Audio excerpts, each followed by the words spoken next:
Hey guys, it's Comic Crack, and here we are with a bit of an unboxing video. I couldn't help it. I'm pretty damn excited about this. There's a user who I follow, a YouTube guy that I follow. Now I hope I pronounce this right. Jonanjello, Jonanjello. I believe it was Earl Grey who turned me on to his channel, if I'm not wrong, if I'm not mistaken about that. So first of all, thanks to both of them. So this jonanjello had sent me a message before about a company called Blast City. Is that what it's called? Let me just check here. Yeah, Blast City Games, because they did this game, a couple of games. They've done quite a few games. One of them was called Cave Evil, that has a really amazing trailer for the video game, I believe done by a guy named Damon Packard, who's done a few movies as well.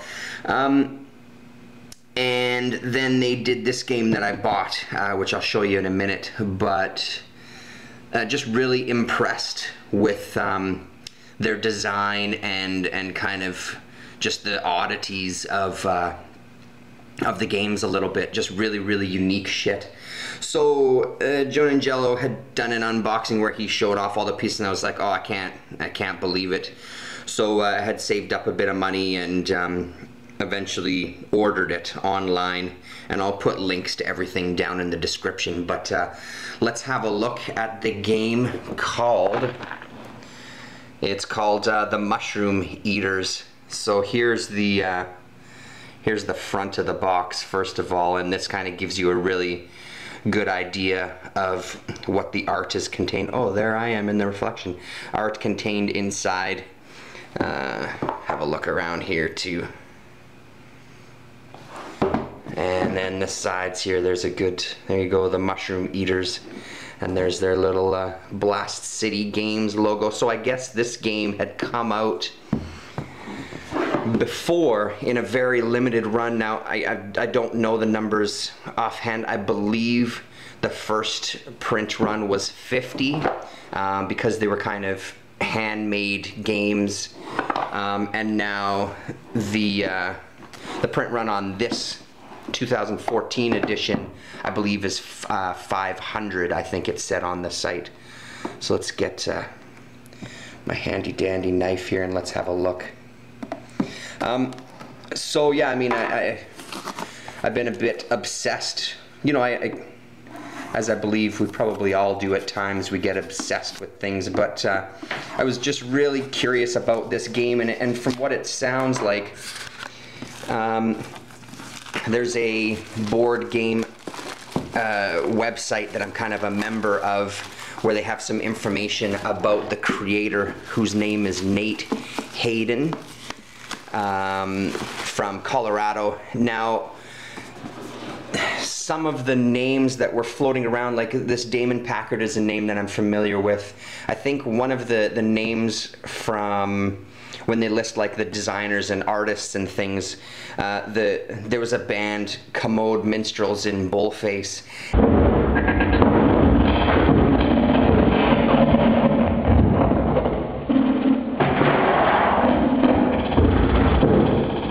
And I think they were kind of related. I'm not 100% sure on this. I know I've heard a little bit of their stuff. I believe they were related in some way, shape, and form with the Carolina guys.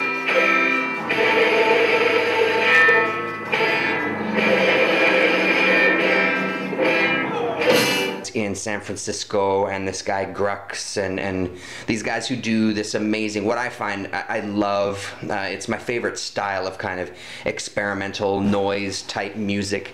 Lots of really incredible costumes involved. Being up in Canada, I've never witnessed any of these shows, but there's plenty of videos on YouTube. So I believe that this Hayden might have been at one time affiliated with that group of people, but I don't know that for a fact. It's just that they had that Commode Minstrels in Boldface band name listed when it came to the art, and I believe that was for the art for Cave Evil, but it might have also been in relation to this one too. And I see on his box there, he doesn't live in San Francisco, but that doesn't mean that there's still no relation. So let's see if I can open this sucker up here. You just, you know, it's one of those things, you know how much I love, I'm going to put you down for a minute. You know how much I love my outsider and weird art. This just falls into the whole thing for me. So let's start out with this first. Oh, the book. So I'll just read you this introduction. The shaman is old. A future practitioner must be chosen to guide others into their altered states of consciousness for the purpose of physical and psychic healing. As part of an ancient tradition, apprentices gather around a fire to drink a strong mushroom potion. The shaman's quarters are warm and comfortable. The fire burns in the middle of the hut. Smoke moves through a hole in the roof. The sun will set soon. The shaman and each apprentice drink from the bowl simmering near the fire. The taste is bitter and revolting. The shaman's assistant does not drink. He stands calmly beside her. The assistant is invisible. Adorned in animal skins and strange ornaments, the shaman begins to guide the ritual. A drum is tapped with elderly fingers, a primitive, disjointed rhythm. The weathered drum is played for some time and stops abruptly. The shaman looks about the room. She looks up to the ceiling, observing the smoke escaping into the sky. The plants now speak to us. So there's the introduction. So basically, you and some friends drink a mushroom potion and go on a trip, basically.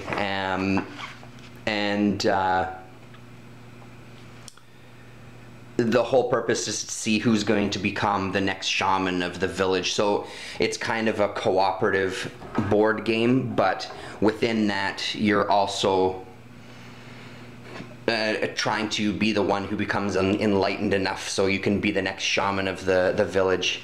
And it's incredible, and when you see the art you'll understand even more so why I just needed to pick this sucker up. So quite a good booklet and all the instructions and extra bits. I won't spend too much time into here, but there you go, because I'm excited to get to the actual pieces. Now the thing, there's a little interview on one of the gaming channels that I subscribe to where they were at a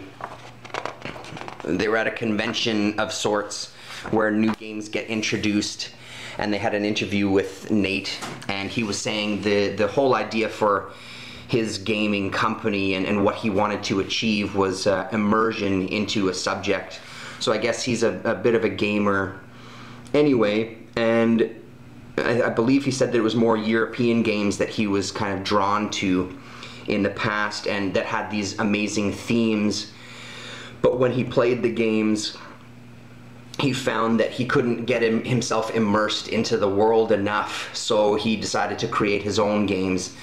With Cave Evil, for example, I saw on the site, that's the next one I'm going to save up for. I saw on the site that you can also order a cassette tape that's kind of a soundtrack that you can listen to while you're playing the game, which I think is a freaking incredible idea. I'm going to try to pick out some of my weird psychedelic records to listen to while we play this game too. So that was kind of his premise of wanting to make these games so it would become this really immersive experience, as well as playing a game. You'd get this experience to go along with it. So yeah, I'll save the best part for last, but I see them here and oh man, oh guys. So let's have a look at some of the boards. So here's a little board. So it's kind of, there's games within the game as well. So there's certain, I should mention this too. There was a guy, let me just make sure I say his name right as well. I believe it's Calandale, C-A-L-A-N-D-A-L-E. I'll link to his channel as well. He does a lot of wargaming and stuff like that. And what he does is he does gaming reviews where he sits down and he plays the game. So he'll play like a 4-person game and kind of walk you through how the game is played and then give his opinion on it. He played this game and I watched the videos because that's how nerdy I am about it. Apparently Nate sent him Cave Evil and he had sent him this Mushroom Eaters too, so he's done a review of both of the games, but you can actually sit and watch the game played. So there was some spots where you move to this board and it becomes like a miniature game within the game, so there's a look at that board. Here's another kind of, it's a graph almost that charts your growth as you're going on this trip. So you get these little cubes representing the colors, and the pawn represents the group as a whole because there's only one pawn that moves through the board at a time. So you use this to kind of symbolize the group moving, and then your each individual colors, and you go up on here to get different strengths and to see if you're panicking and that sort of thing, and they give you bonuses. So that's kind of your markers for your counters there, and then the counters themselves. Let's do the, well, let's have a look at the board. This is also one of the amazing things about this game, which you'll see right away if I can open it up here. So it's just so cool. So the game starts out like this. Now let me make some space here. So this is your first game. So here's everybody sitting around, and you take the mushroom potion and you start moving yourself around the board. You eventually get to, I believe it's this spot here, and if you look, there's a C, D, and a B. I believe it's when you get there, the board opens up to that pattern, revealing a new game board. So now you get to here, and now you have a new path to take and follow around here. When you get to, I'm not sure, oh, here it is right here. There's the marker right there. So you follow the path around here and you open up the board again to this, which gives you another path to follow, and eventually you end up opening the board some more here, opening the board some more there, until finally you have this entire board open that you're playing.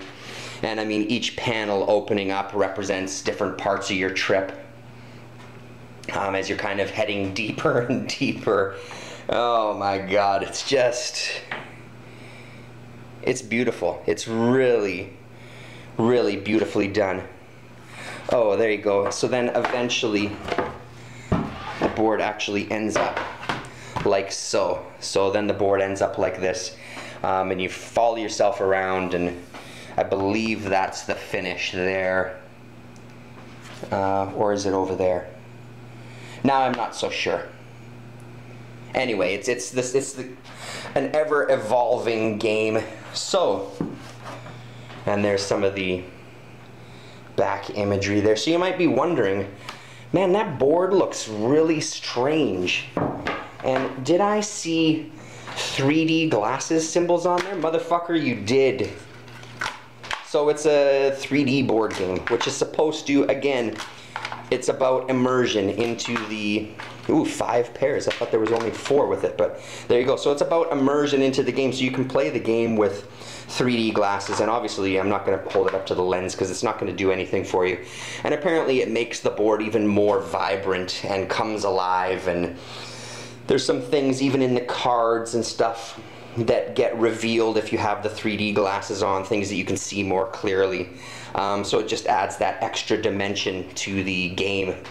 And yeah, I'm like a school kid here. My insides are so giddy.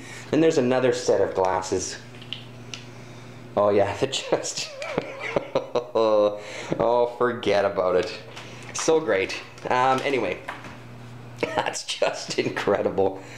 So ridiculously, like, it's stuff like this. It just makes me really excited about so many things. I mean, it's so unique and so, I don't know, man. It's just so interesting that somebody has this kind of creativity in them that yeah, I love it. I really, really love it. I'm really excited to play this game. I don't know if anybody else in the house is going to be into it as much as I am, but here's hoping. So here's a look at some of the other stuff that comes with it. So there's another 2 pieces there that come with their own little charts and things. Here's kind of the look at the different, it's kind of glaring there. There we go, how's that? So the first hour of your trip, the second hour of your trip, the third hour, fourth hour, the fifth hour, and at every kind of time these tokens come up, from what I remember, depending on those other charts, if you're in the lead in any of these charts, you get some bonuses when these get turned over. These are just some extra tokens. I can't remember what these represent. But the basics is there's stuff that represents, you can see on the back here, these are worth 3 experience points. I believe these down here were worth a half an experience point each, I believe. So there's different ways that you can gain experience and gain knowledge and gain wisdom throughout the game, and the person with the most experience points by the end of the game is the one who becomes the shaman. Let's have a look at these tokens here. Again, I can't talk too much about them in detail because in watching the video, it's different seeing them here. I'll have to play the game, be able to get into more depth. But there's a look at some more of the tokens. Oh, look at that. It's amazing. So amazing. Nate, if you're watching this, thank you very much. It's incredible. And there's a look at the last board. Yeah, there you go. Forget about it. Yeah, so man, I'm really excited. I have the night to myself tonight, actually. Special sexy lady friend and our daughter went out visiting, so this is why it's so nice and quiet and I get to sit with the game for a little bit. I don't know if I'll have time to actually play the game tonight on my own, but that's my plan, to play it once by myself and with like a 3-person setup or maybe even a 4-person setup, and then be able to explain the game with a little more ease to special sexy lady friend when we play together. So there's the counters. And now we'll get to the cards themselves.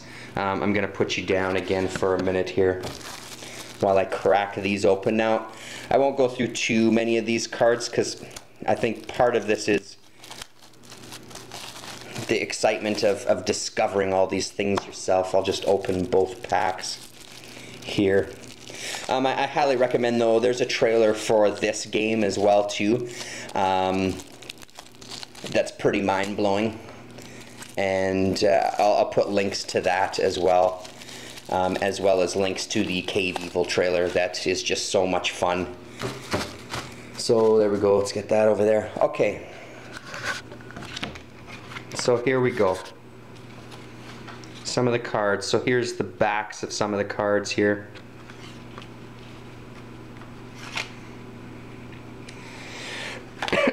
Oh, there you go. So that might be, yes, there you go. So that shows you, that's for each player, that shows you what each is worth. So yeah, those pieces worth half an experience. The eyes are worth 1 experience.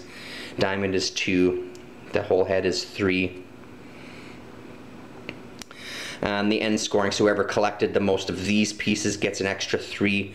Whoever collects the most of those half experience points gets an extra 6 experience, I believe is what that says.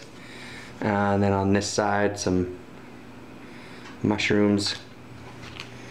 Yeah, so that's those cards. 3, 4, 5, yeah. Oh yeah, here we go. So there's those cards there.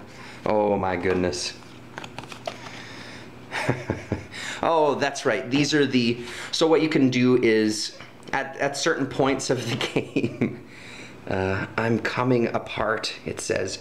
At certain points of the game, you can go on an individual path if you choose to. When you go on an individual path, you pick up one of these cards and it becomes its own mini game too, where you start on a point, and this one has a lot of, I believe these are different experiences that you can have on your path, which is another set of cards, and sometimes good, sometimes bad things will happen to you. So each of these individual paths have different things that you can get depending on your cards that you play. And then once you finish it, you kind of join the group again, but it's kind of represents, you know, if you're kind of with a group of people and you're on any sort of trip, if you've ever had this experience in your life, you know, you kind of wander off on your own sometimes or stay a part of the group. So there's your individual experiences. So that's cool. So that's what those cards are. Again, I don't want to look at too many of those, but let's have a look at a couple anyway. There you go, there's another one there. The moment travels inside the fractal. Abandoned time. Just look at a card there. Let's have a look at maybe 3 more here. So there's another one there. All of us are alone together. With another individual path. Let's see if we can find, oh, here's a good one.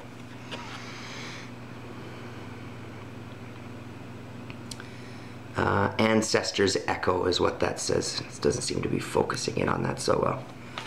And then finally, let's look at this one more here. So there's a fantastic looking card there. Beauty is breathing. So there you go. So there's a look at your personal path cards there. And I believe this whole rest of this pack, yeah, the whole rest of that pack is your personal path cards. I don't remember what these are. Disturb, Euphoria. These might be from that experience deck, that fire deck, or individual experiences. I believe, again, I don't want to say too much because I'm not as knowledgeable on all the bits yet. And then we get to collect. Okay, let's see if we can find. Oh wow, look at these. Holy man. Here we go. So gentleness does wonders. Nice little collage on there. Wow, forget it. Oh yeah, more collage. So there's a battle for symbolic supremacy. I'm not sure when these cards come into play. But I want to get to, let me just see here. Here we go. So here's the individual player cards that I wanted to get to. So you have, uh-oh, that's a telephone. Sorry, 1 second. Okay, sorry about that. Solicitors. So these are the individual players cards. So there's purple's deck, there's red's deck, yellow I guess, or like a green, brown, and an orange. So everybody gets their own deck of cards, and I believe they all pretty much look the same. So these represent your movement. So when it's your turn, you play one of these cards. So you can play a 0 card where you don't move at all. You don't kind of, in Calandale's video, he was using this where you don't move off of a spot here and you get to experience that spot once more. Apparently you don't do that. You just don't move the token and you don't experience anything. So it's kind of, I guess it would come into play because as you go through your cards, you put them in a discard pile. When you've used all your cards, you take that discard pile back. So if you have a couple of cards left and it takes you to a spot that's going to do damage, you might choose to play the 0 card so you don't move. And there's a look at the 1. And then I believe the symbols on the bottom lets you do something as well too. They're kind of like a special ability in a way with the card. So there's another 1. There's another 2. There's a 3. There's another 2 rather. There's a 3 here. Wow. There's a 3 there. And then this is your kind of character.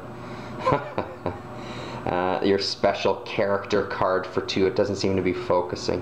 Where's my range? Somewhere in there anyway. Yeah, so there's the character for that guy. Let's just have a look at the characters. She looks a little panicked. That dude is out of it. Trouble. There's that guy there. And then finally, the 5th player. It's funny, he played a 4-player game on Calandale's thing. I thought that it was only a 4-player game, but obviously not, because there's 5 of them. So, yeah. All I gotta say is wow. And again, wow. And as jonanjello would say, cool. So cool, man. So cool. And he's absolutely right. The shaman and each apprentice drink from the bowl simmering near the fire, the taste bitter and revolting. The shaman's assistant does not drink. He stands calmly beside her. The assistant is invisible. Adorned in animal skins and strange ornaments, the shaman begins to guide the ritual. A drum is tapped with elderly fingers, creating a primitive, disjointed rhythm. The weathered drum is played for some time, then stops abruptly. The shaman looks about the room. She looks up to the ceiling, observing the smoke escaping into the sky. The plants now speak to us.